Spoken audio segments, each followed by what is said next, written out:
You're part of the photographic community that gives me so much, so it's time to give back to all of you. It's my mission to inspire and pass on my knowledge, passion and skills. You can subscribe using the watermark button on the screen. Ring your bell to make your subscription count. Please stay to the end and comment. It's your feedback that keeps the channel going.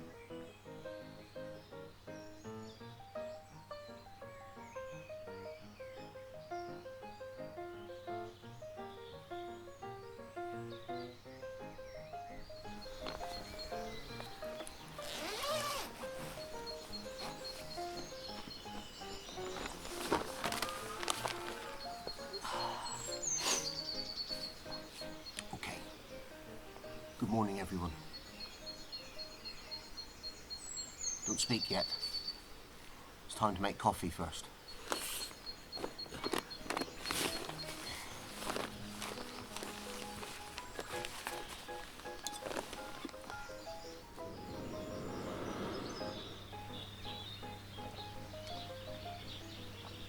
That's better. Okay. So, just make sure you're in focus. Sorry about that. So today's video carries on directly from last week's, really, and it's a little bit different, and you've probably noticed why. Asking the question, why are you in black and white? Well, the reason is really quite simple. Should I say, why am I in black and white? You're not in black and white. And the reason for it is quite simple, really. I consider myself, above all, to be a landscape photographer, and then a black and white or monochrome landscape photographer. And I do it in that order because the landscape comes first, and whether it's colour or black and white comes second. But I would always choose to use black and white over colour, personally. It's what I enjoy doing, because I believe that when I remove colour from my pictures, I'm able to focus more on the structure of the landscape, the structure of what I'm photographing. I'm able to concentrate on the shape, the form, the composition, the lines, bring out some more of the drama in the image. I think sometimes colour loses a certain message, unless of course you're trying to shoot landscapes with sunrise or sunset, then colour really comes into its own. And the same with, certain types of natural history.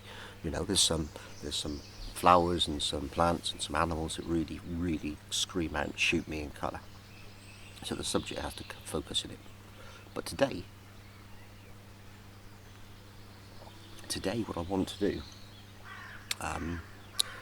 because of the situation that we're in at the moment in the UK, well, globally, with lockdown, I haven't been able to find any black and white subjects. I've not been able to do a lot. I haven't been able to go out at all. I've done plenty of photography around the house and in my garden, as you've already seen, but I feel that I'm not, how can I put it, I'm not reaching the highs that I used to get. So the plan today is to shoot some black and white photography, and I'm going to be doing flowers again and plants in the garden, but it's all going to be about the shape and the structure of them and the textures, and not about the colours. Bluebells have started to turn now anyway, and they had to be blue. Bluebells are blue. Black and white bluebells, tried it, doesn't work. So I'm going to get some bits and pieces together. Then we're going to work out some subjects and some compositions, and I'll let you join me on that journey, and then I'll show you some details of what I've taken, and we can have a look in a minute. So hopefully we're going to get a few pictures from today. I'm going to have a great few days editing the pictures and putting this video together with you. So come with me. I'm going to get some camera gear, and we'll see what we can do.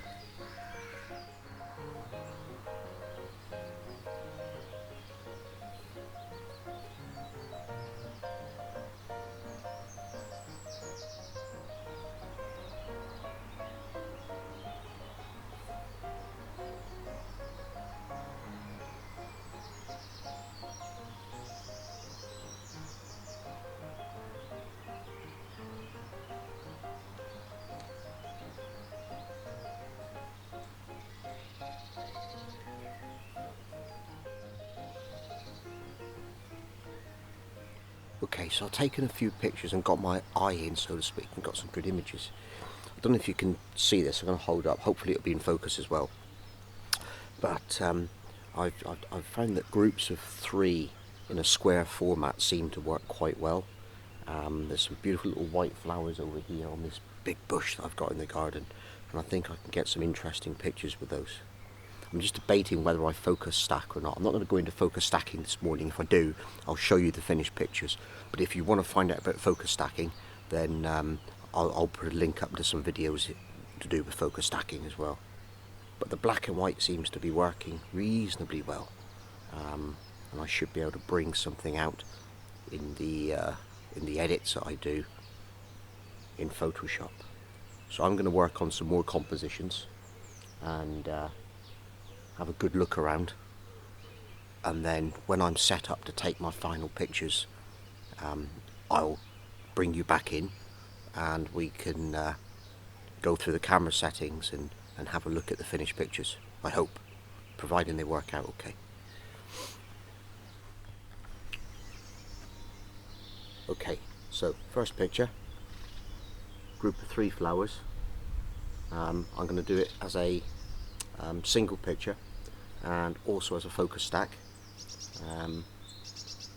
Yeah, nice easy flat lighting.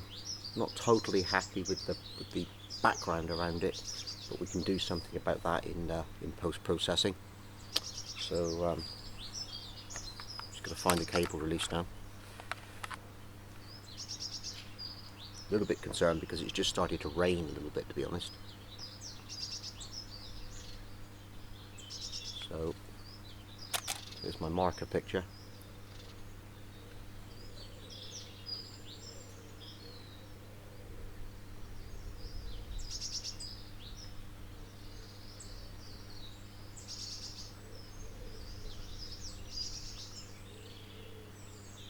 So f8, 10th of a second, ISO 100, 300 millimeters.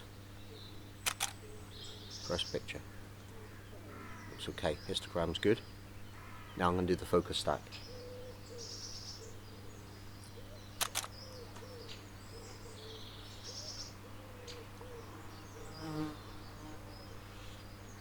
So here we go. 1, 2,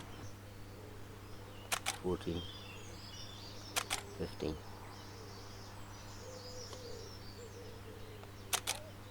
There we go.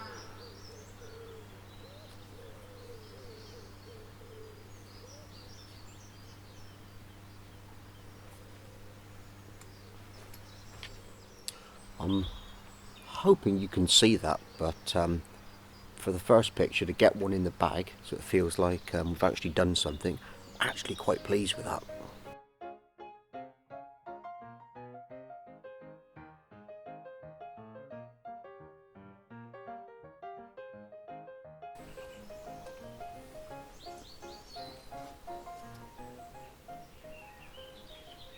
Okay, so I've managed to find my second composition. Beautiful, beautiful little flower just down here. The only problem I'm having is that it's actually quite, well, it's very delicate, it's very dark, and I've got to be quite careful with the exposure. It's not difficult to expose it, because it's so overcast, so there's no real nasty highlights, but there is quite a bit of contrast between the background and the flower itself. So, one shot autofocus, back button focusing, focused on the centre of the flower.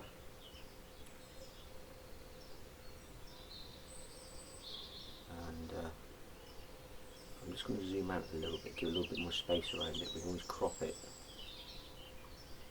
Always crop it in post-processing. I'm going to take an exposure bracket and shoot an f5.6 because I don't really want to go much slower on the shutter speed. I'm at ISO 400, but I don't want to go any higher on the ISO because it's all about the delicacy of recording the detail in the flower. So I'm going to go from 1/5 of a second down to about 20th of a second. Sorry, up to about 20th of a second. And that will give me maybe a 2-stop bracket with a 3rd increment. So just check the focus again. It's good. Here we go. 1. It's just moved. Okay, I'll have to start that again. Just so I know where I've started. Put my hand in front. And I'll ignore the last shot. 1, 2, 3, 4, 5, 6, 7, 8. That's good enough. What I'm doing every time I take a picture, I'm just looking back and looking at the histogram out of the corner of my eye, just to see where I am in the bracket. So I don't tend to use auto bracketing. I tend to just move the shutter speed or the aperture myself. The reason I keep looking at the flower every time and not concentrating on the screen is because the slightest movement is ruined. So that's the 2nd exposure. I've got a 3rd exposure in mind, but I don't think I can show it to you because it's very difficult to get at. But I don't know if I can even do it. So I'm going to leave you running, and if you get anything of this, great. If you don't, then okay.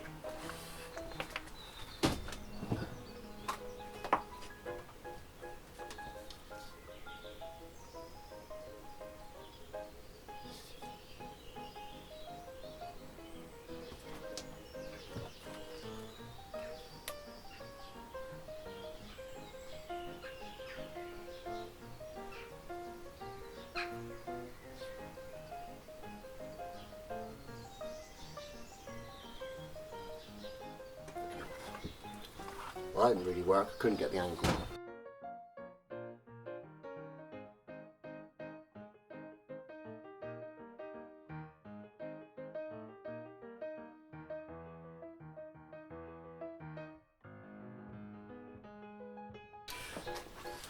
I hope you're enjoying the video. Maybe you would like to carry on, so try these suggestions next. I want to share more knowledge, more skills, more passion and stories about photography with you.